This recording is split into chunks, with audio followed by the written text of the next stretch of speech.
আপনার আসলে কি কোনো কিছু ফুল প্রুফ যে যেটার আর কোনো পরিবর্তন লাগবে না, যেটা নিয়ে কোনো সমালোচনা নাই? আজকে আমাদের নির্বাচন কমিশনের পক্ষ থেকে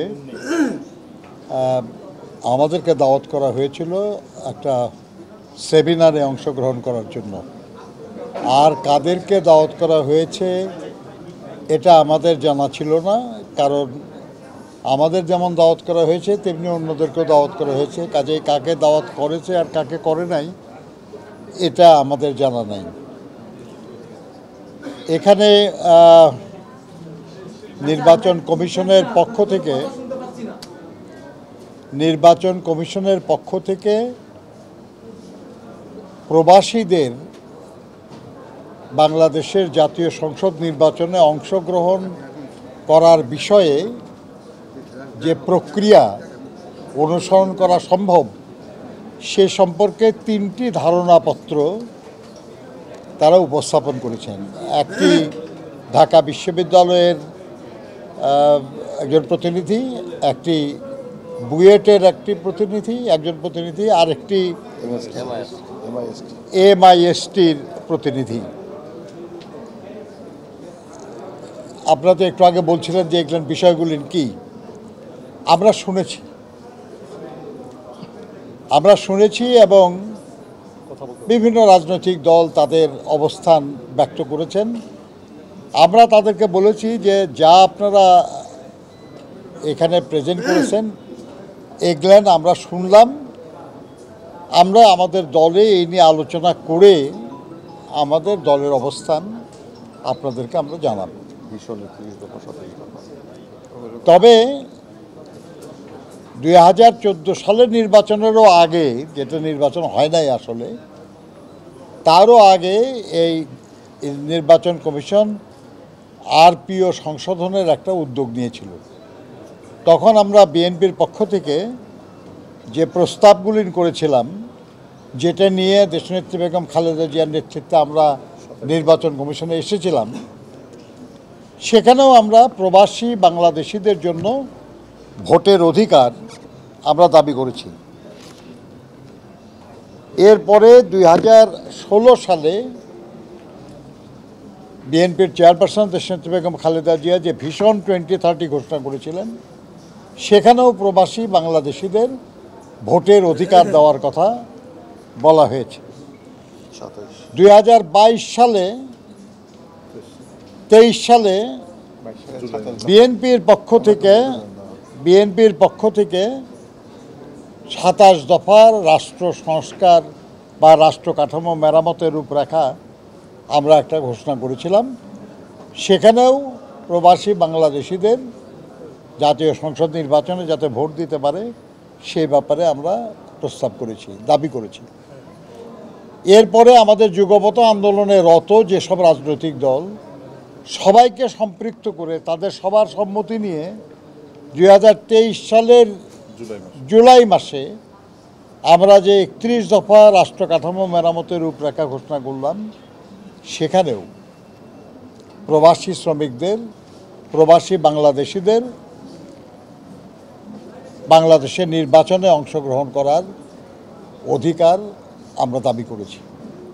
কাজেই আজকে যে উদ্যোগ নির্বাচন কমিশনের পক্ষ থেকে নেওয়ার কথা বলা হয়েছে, এই উদ্যোগের প্রতি আমাদের শুধু সমর্থন না, এটা আমাদেরই দাবি। এবার প্রধান উপদেষ্টা বলেছেন নির্বাচন কমিশন এই ব্যাপারে উদ্যোগ নিয়েছে, আমরা ধন্যবাদ জানাই তাদের, কিন্তু এটা আমাদের সমর্থনের প্রশ্ন না, শুধু এটা আমাদের দাবি বাস্তবায়ন হচ্ছে বলে আমরা খুশি।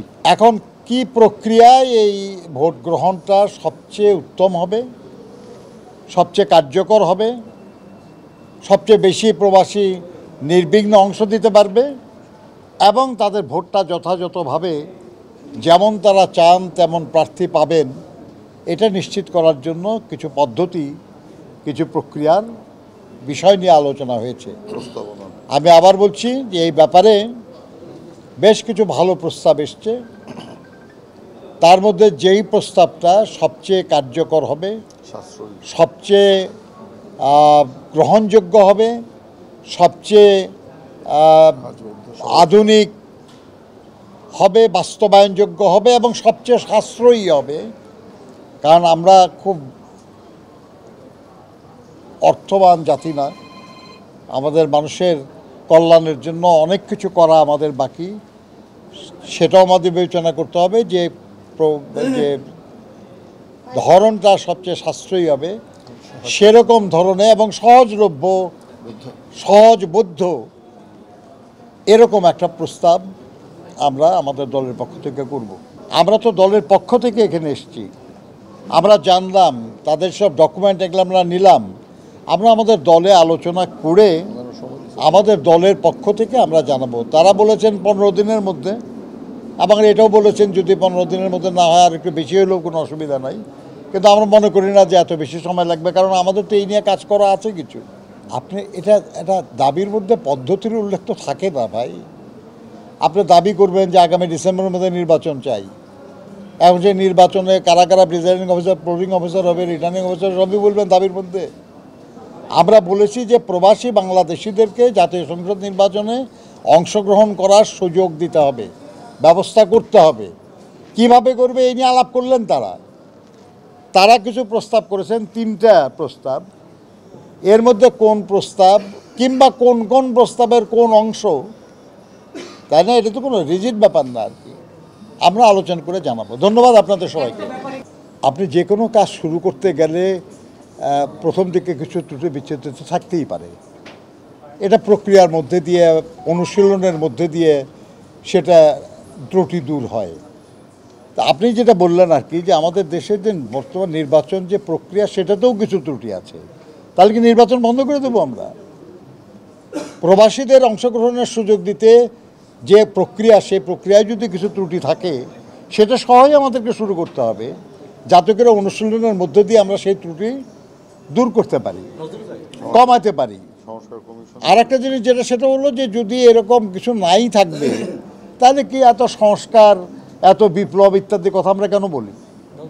আপনার আসলে কি কোনো কিছু ফুল প্রুফ যে যেটার আর কোনো পরিবর্তন লাগবে না, যেটা নিয়ে কোনো সমালোচনা নাই, তাই না? তো কাজেই এই নিয়ে দুশ্চিন্তার কিছু নাই। আমরা মনে করি আর কি যে প্রবাসীরা তারাও আমাদের দেশের নাগরিক, তাদের অধিকার আছে দেশের কার্যক্রমে অংশগ্রহণ করার, এবং তারা তাদের যে দায় বাংলাদেশের প্রতি সেটা শোধ করার ব্যাপারে যে কঠোর পরিশ্রম করে চলেছেন, সেই মরুভূমির তপ্ত আগুনের মধ্যে কিংবা মালয়েশিয়ার জঙ্গলে কিংবা ইউরোপ আমেরিকার প্রচণ্ড ঠান্ডায় কাজ করেও যারা আমাদের দেশের জন্য রেমিডেন্স পাঠান, যারা আমাদের দেশের কল্যাণের জন্য নিজেদের নিবেদিত করেন, তাদেরকে অধিকার দেওয়া আমাদের কর্তব্য। এই ব্যাপারে আমাদের দলের পক্ষ থেকে বক্তব্য দেওয়া হয়েছে হবে। আজকে আপনাদের সঙ্গে যে আলোচনা, এই আলোচনা যে বিষয়ে আজকে মিটিং হয়েছে এই নিয়ে, এর বাইরে অন্য বিষয়ে আলোচনা করে আমি ডাইলিউট করতে চাই না। ধন্যবাদ আপনাদের।